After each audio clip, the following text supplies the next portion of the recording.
Hello, everyone, and welcome to DevOps Stage 2021. My name is Volodymyr Shynkar, and today we're going to talk about Kubernetes and container security. A little bit about myself.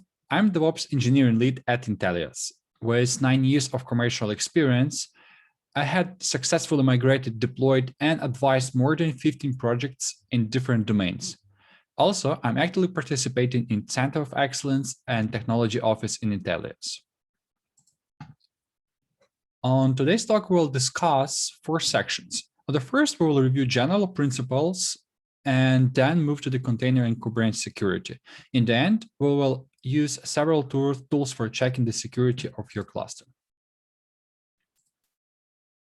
So in this session, you will know more about things that you might want to use in your infrastructure. It's like container scans, limiting access, network tuning, improving security, and scan your cluster for potential vulnerabilities. Now let's switch to general overview. We had several infrastructure layers, and each of them has an attack surface. At the first layer in the cluster, it's a cluster instances where your workloads are running, and then the cluster and container itself. Our goal is to reduce the attack surface, and that is what we are going to do today. So let's start from the cloud and instances. We will not be focusing on this so much. Let's quickly review a few points that you can easily improve without changing internals of your cluster. By implementing this, we need to keep in mind the principle of least privilege. And yeah, this principle should be followed at each stage. So just make sure that your cluster is deployed into the private subnet and traffic is going from load balancer and services like ingress. Do not expose any management ports like SSH or ADP. Try to use SSM or even nothing, since the Kubernetes doesn't require much of underlying system configuration. Furthermore, using managed Kubernetes service, you don't even need to worry about initial setup. You will just manage workers.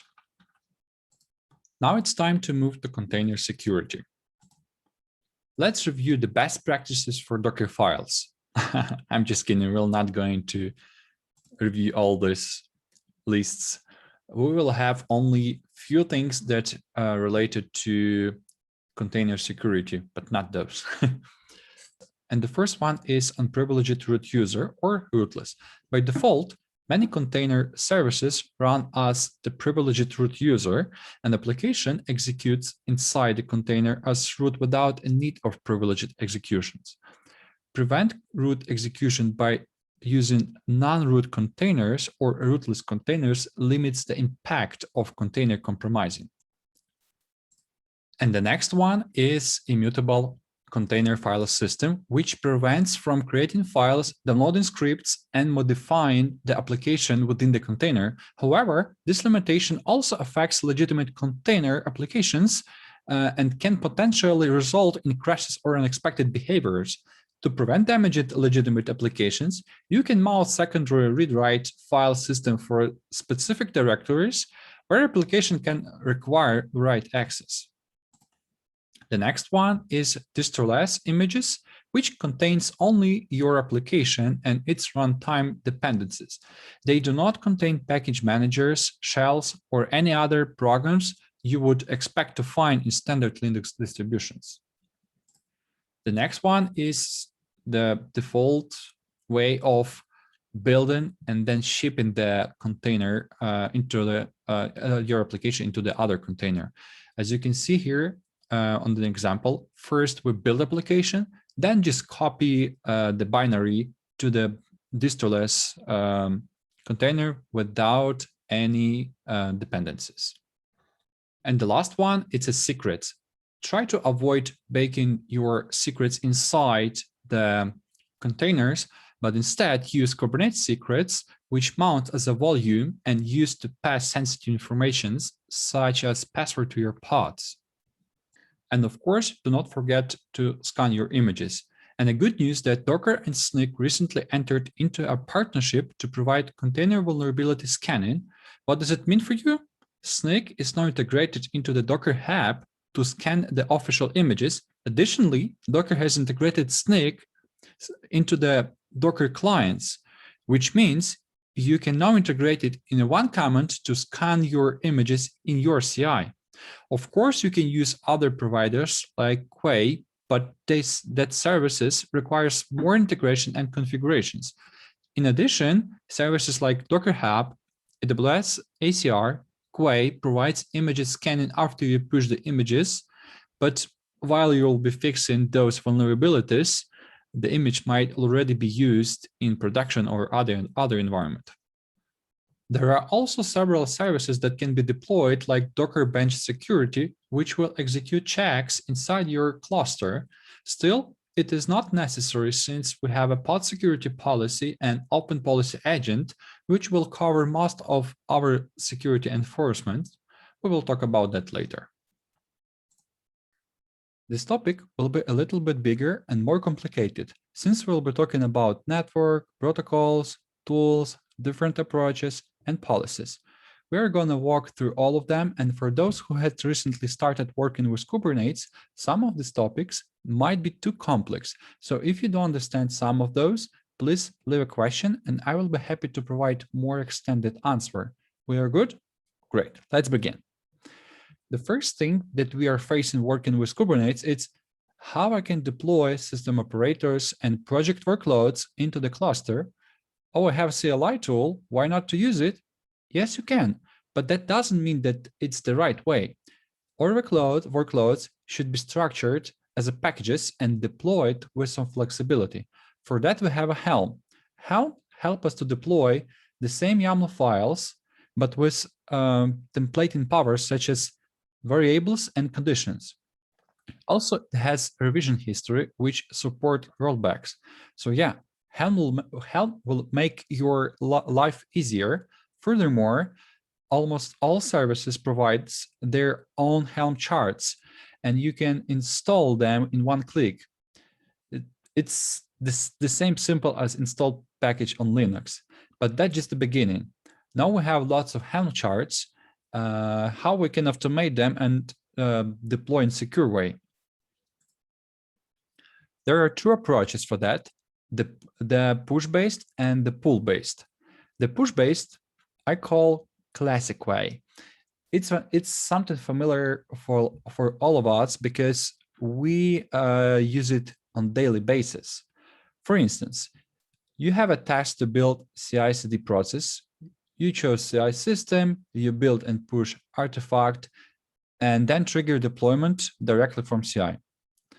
This is the easiest way, and it has great benefits like feedback. Our job is green, perfect. Release is successful. But of course, it has pitfalls. First, you have to provide an access to the cluster from CI, and usually it's in admin permissions. Second, the application state might be changed since the last release, or for example, someone had modified some configuration, and your CI system will be broken. Thus, with an admin access, CI can easily apply, modify, or remove other resources. Of course, that also applies to developers. To avoid that, we can use other approach, which is the pull-based, or the other name, GitOps approach, is based on the operator running inside your cluster. It monitors the repository for the changes and applies it automatically. Since operator has an access to the repo, we don't need to provide an access to the cluster from CI system, which significantly improves the security. Benefits from using this approach is that you always have a source of truth, and it's your repository. Moreover, these tools will override any changes which were made manually by someone, so we will never have the configuration drift. We have two candidates here, and it's Flux and Argo CD. Let's focus on the Argo since it has more features and nice UI. So this is an example of configuration for Argo CD, and basically this one describes the application. especially your Helm chart. We set here the repository link, the branch from where we would like to monitor and use the resources, path to the chart, and the other like namespace, Kubernetes URL, I mean server, and that's it. And the other example, app project. So projects provide a logical grouping of applications, which is useful when Argo CD is used by multiple teams. It has several features like restrict what may be deployed, restrict what kind of objects might not be deployed. For instance, RBAC or CRDs, or for example, you don't want to allow daemon sets or network policies. Anything like which has some capabilities or anything else.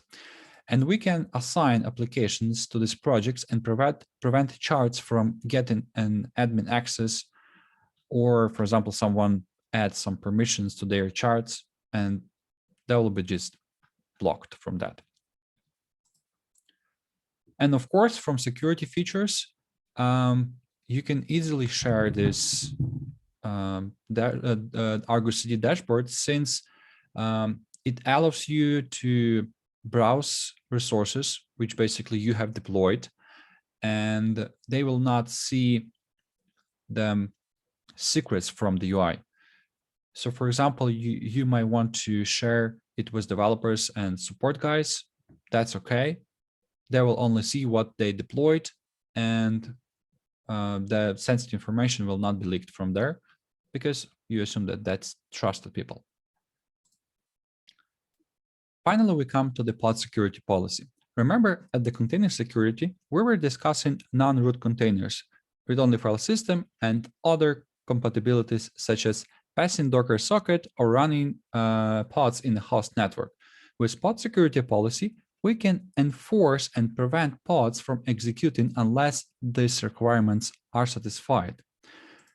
Here is a simple example with enforcing two policies: privileged to false and must run as non-root user.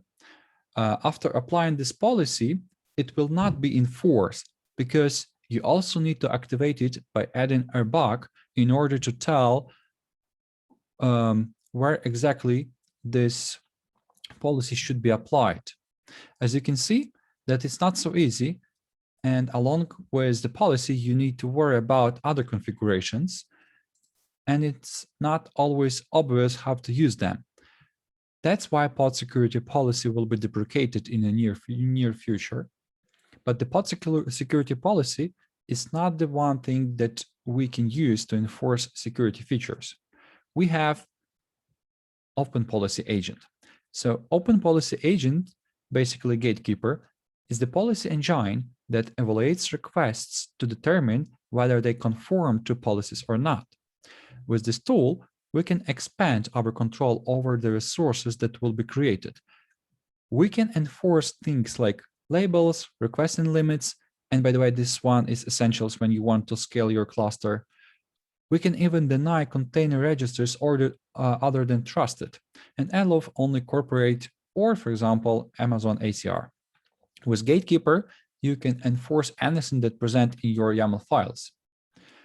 But like any powerful tool, it has a pretty complicated policy syntax. Basically, it's a Rego language. Let me show you an example.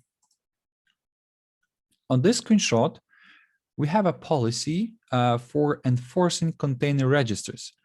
And I have no idea how to write on Rego, so it's just an example that I was using from the library provided by Gatekeeper guys at the GitHub. So this config is just a template, and the arguments to this are in the following example. So once you create template, Gatekeeper will transfer it into the CRD, and then you can refer to it. As you can see here, we apply this policy to the pods and namespace default, but you can specify several namespaces here, so don't not focus on that.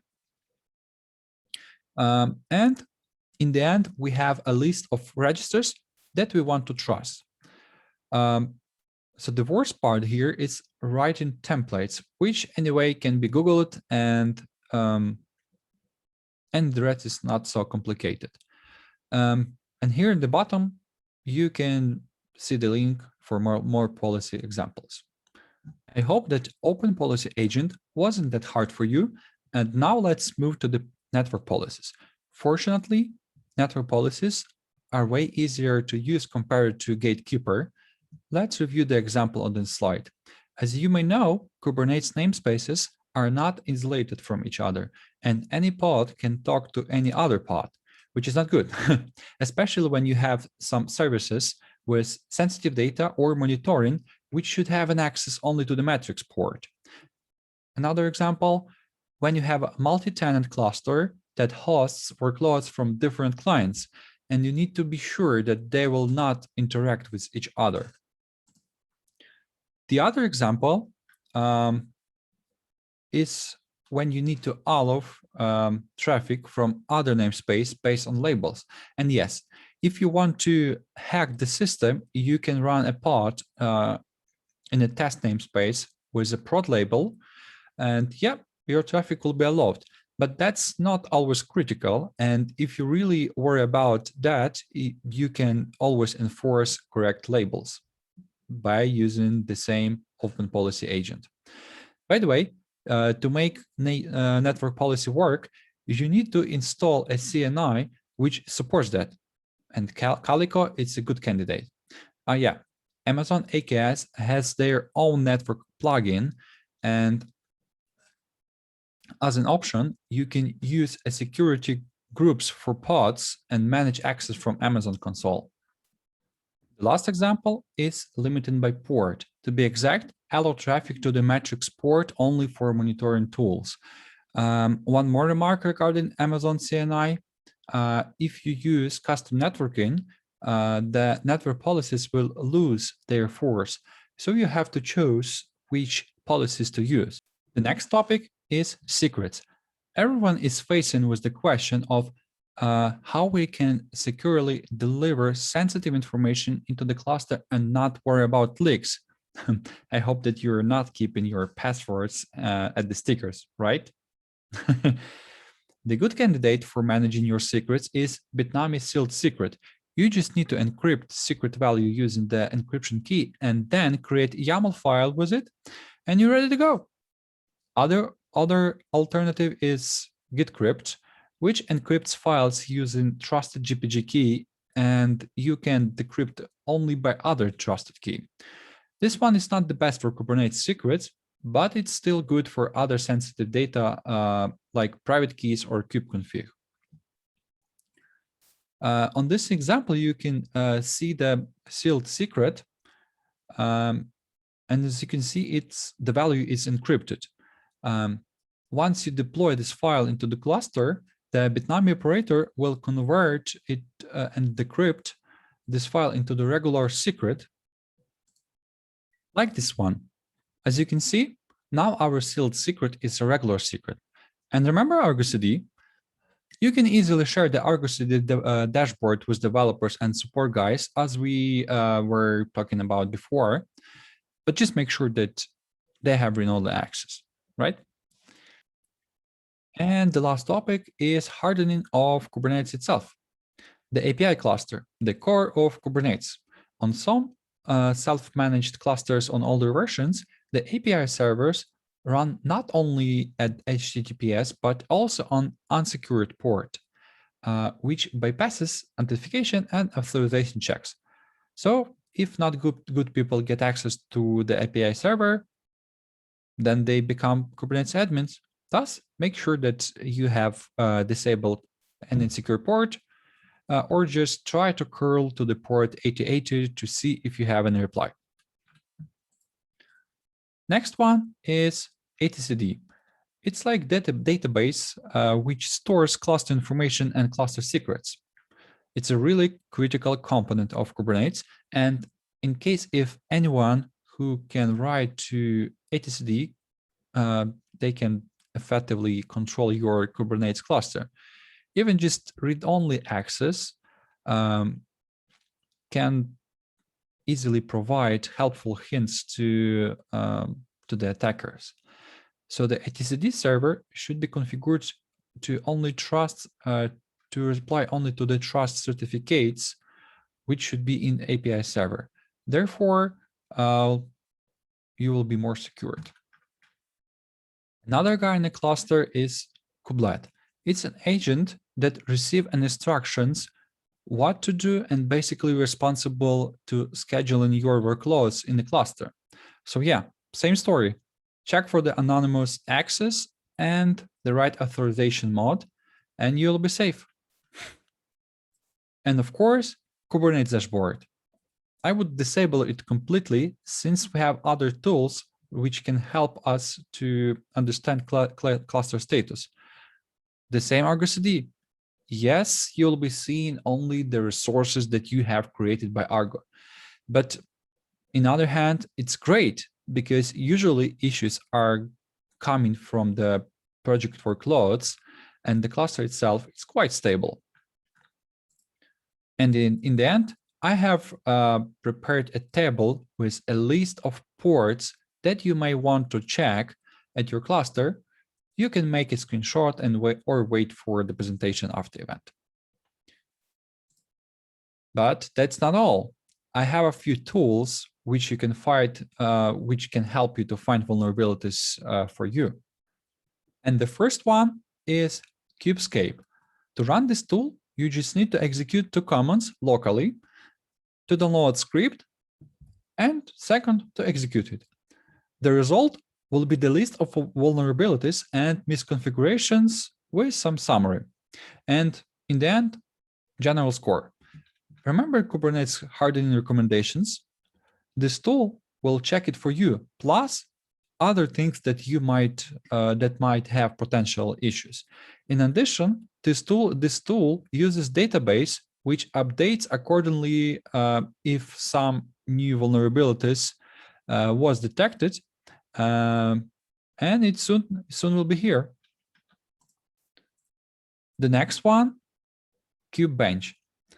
It's almost the same as Kubescape, except it executes inside the cluster and can be deployed as cron job for regular scans. So if you configure it properly, you will receive a notification about some critical issues to your email or to some other system that you use. Next one is KuberSec. It's a simple plugin for scanning Kubernetes pods. The result will show you which user it runs, or if root user inside, limits, requests, everything that we talked previously about hardening your pods, it will show you here. And KubeAudit, it's similar to the features from KuberSec, but it has more widely output and generates a good list with examples that helps you with fixing these issues. So I would recommend you this one more. And the last tool is more for debugging your pods, but it might be used for attackers to sniff your traffic for sensitive data, since often internal traffic is not encrypted. But anyway, this tool is very useful when you need to analyze traffic for some of your pods. Finally, we come to demo. Let me show you a few examples that were about things that we were talking about on previous slides.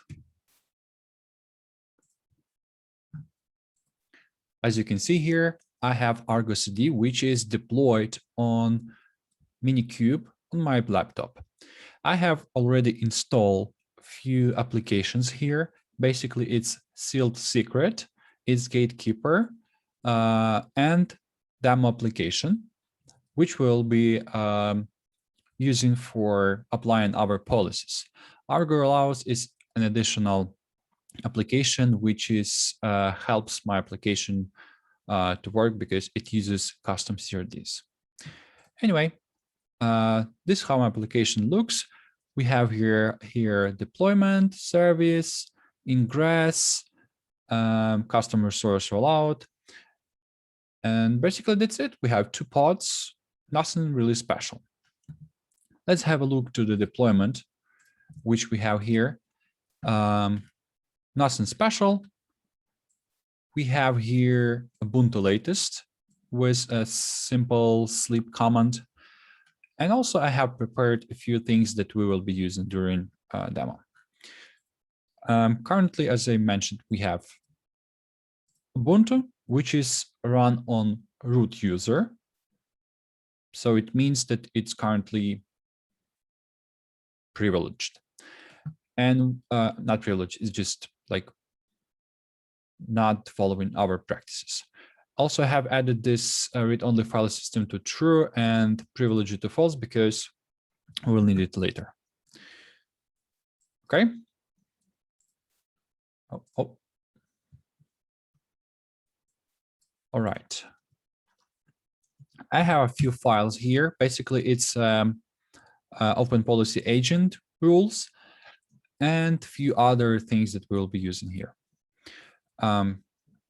First thing that I would like to test is create sealed secret. We need to uncomment this secret here and also uncomment this guy here. So basically, this is an example of sealed secret with encrypted value. Also, important thing that when you will be creating this secrets, you need to specify the usage of this secret, because if you create a specific secret for a specific namespace, it will not work. So you have to specify whether the namespace or cluster wide. On deployment, we have reference on 2 places to this secret. First, as a volume, then we use volume mount. Second is just as an environment variable. Let's commit these changes and see what we have.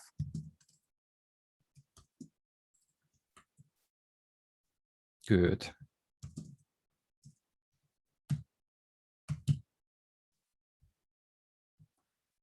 Since we use Argo CD and Git repository, once we push the changes, we need to wait for a while, or we can force refresh. And Argo CD applies our changes instead of us. As you can see here, we have new resource sealed secret, which has already created a secret for us. The secret value, of course, will be hidden. And we have a rollout, which is basically doing the canary deployment. Let's not focus on that. Let's just promote it to the next replicas. Perfect. We have a pods. Let's see what we have there.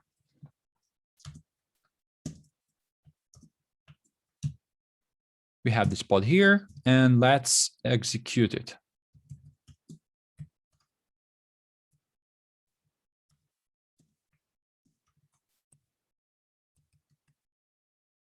Okay. So let's check what we have for environment variables. And as you can see, my API key equals to QWERTY-op, which is basically the value for my secret, but it's encrypted. And as you can see in deployment, I have set environment variable name to my API key and value from secret. And that's exactly what we have here. Let's check the volume. Yes, because we have specified a path here, ATC demo secret. Right. It has created a folder with a name of which we specified, and the key to the API key, the same value, QWERTY op. So basically, how does it work? We have a secret, and we can add several values here. It could be API key or another, and it will create a separated file per each from here. Remember, I was showing you that we have Ubuntu, and it's currently runs under the root user. Let's see what we can do with Open Policy Agent. Oh, we're still in container. I have created these files with rules. Let's see what we have here.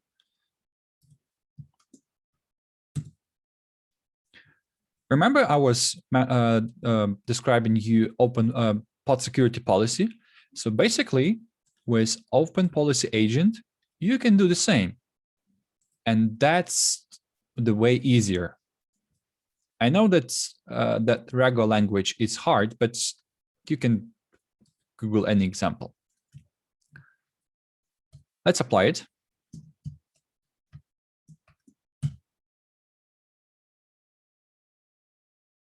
We have applied this one.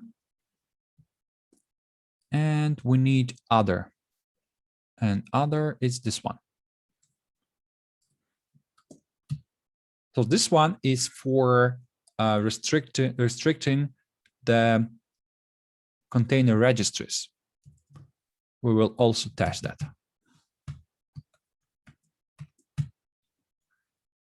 So we have created two templates. They are not yet enforced because we need to tell where exactly we want to apply it. We can apply it to the namespace or to the cluster itself, I mean, to the whole cluster. For that, we need these policies. As you can see here, we have a list of repositories. It's basically Open Policy Agent, Quay, and some ACR repository. We have specified a namespace default and applies to the pod. We want to apply this file for demo namespace since our application currently deployed to that namespace.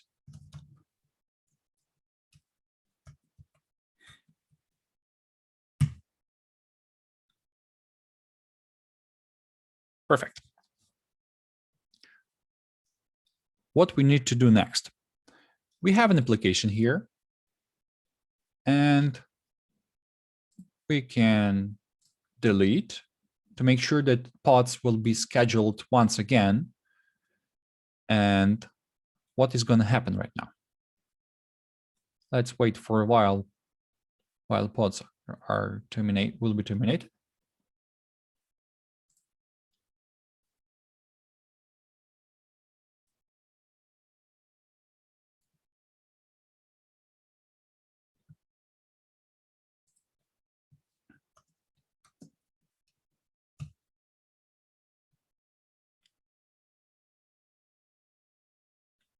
And we can see an error, which is basically error creating administrative hook, the repository Ubuntu latest not allowed, and allow this, this, and this.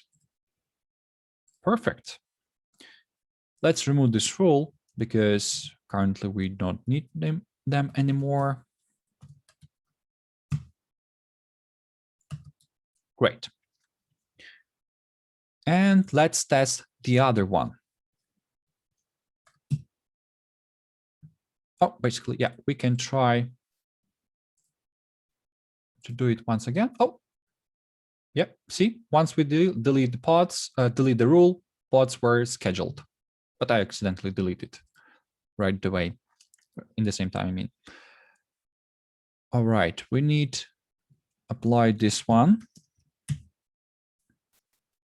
This one is for enforcing the privileged, preventing from running on privileged as containers. I'm gonna to apply it only for demo namespace the same, because then our cluster behaves in like really unexpectedly.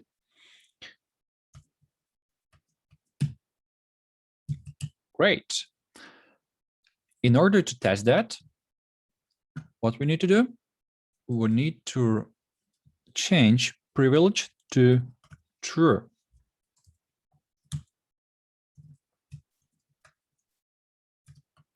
Let's push our changes and the moment of truth. New pods are going to be created. And the same. Admission webhook, privilege true, not allowed. Sorry. You can create it. And of course, we have read-only file system. I think we can test it to see how it works.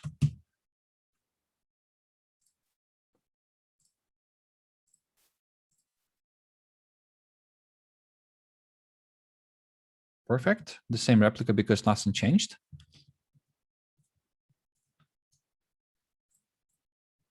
Let's copy name from here.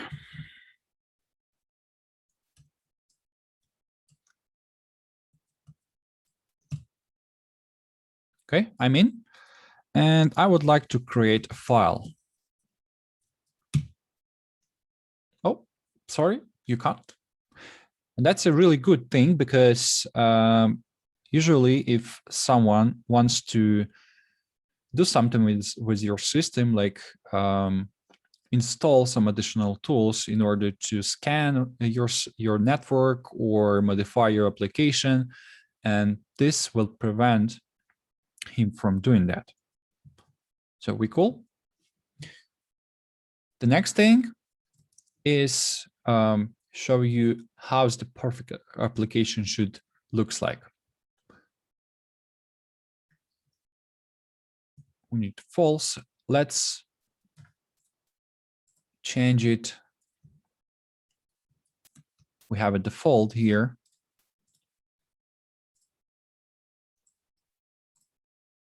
And this should be removed. The default image is rollouts demo. So basically a container provided by Argo.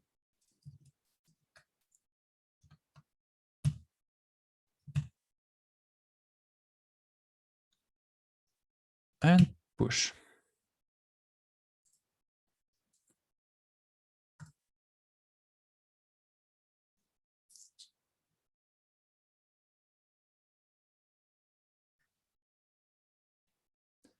The new pods with new application is going to be created. Basically, one is already created. Let's promote this application. Oh.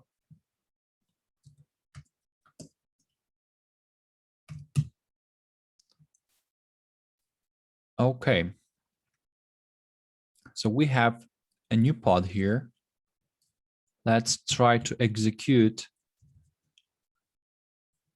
and get into it. Nope, bash isn't there. Sage, nope. Environment variables, nope. Cat, no. Dog, no. So as you can see, this container doesn't have literally anything. So you can see that even if you have installed some dependencies that has critical vulnerabilities, and with enforcing this kind of requirements, the attackers will not have enough power to just get the information from your cluster. Okay, the next things that I would like to show you is the tools that we were discussing a few minutes ago, and the Kubescape. It's basically two commands. One is to download the script, and second is scan. As you can see here, we exclude namespaces because kube system is basically default, which should be configured correctly. That's my password. Oh. Right.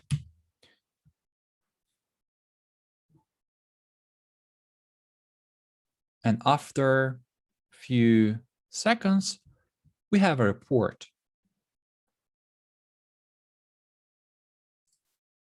Also, you can see more information on provided. Oh, we need to log in here.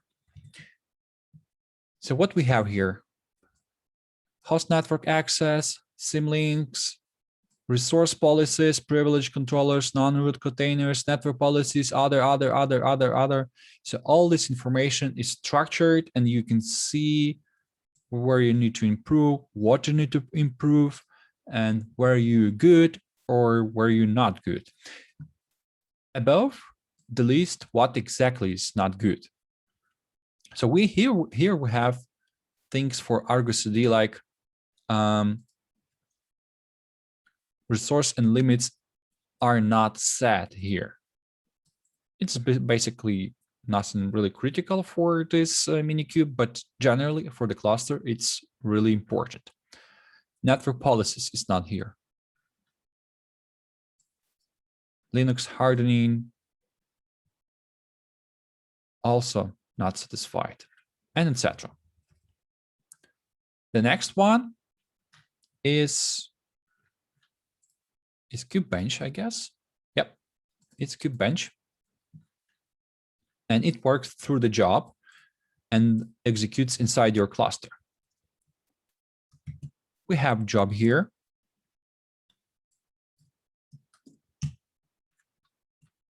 Simple job.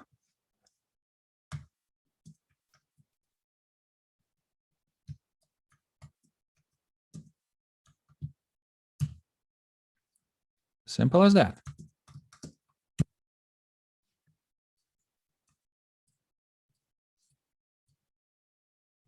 Completed. Perfect. Let's see. Let's read logs from there.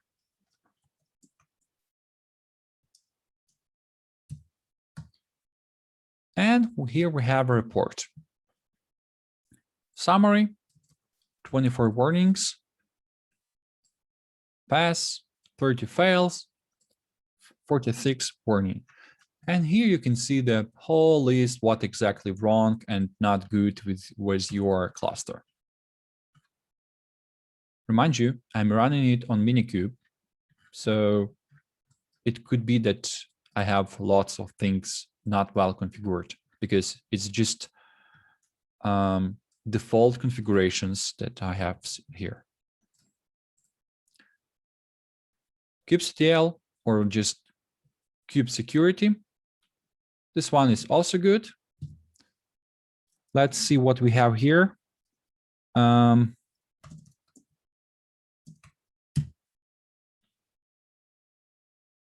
Let's scan our demo application. I have already installed this plugin. Scan -n demo pod. And what is the name of the pod? This one. All right. It's just saying that I need to add a few more things to avoid bad things. I mean, like add capabilities drop, run user of this, etc. So this also is clear. And the last one is Kube audit. It's basically a little bit powerful, a more powerful tool than this one, Kube Security.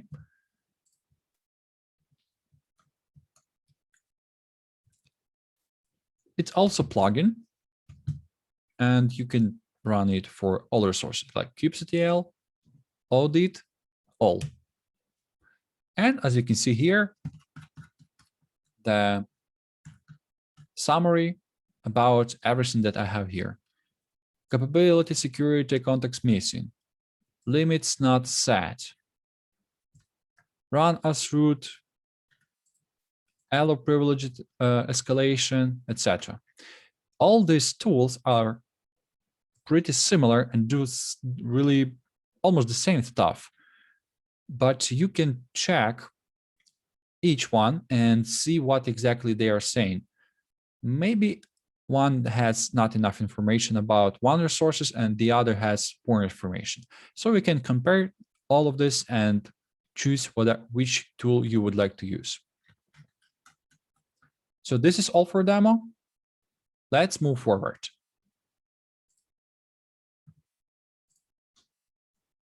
And that's it for today. I hope you have enjoyed this talk, and based on this information, you will make your cluster hackers proof.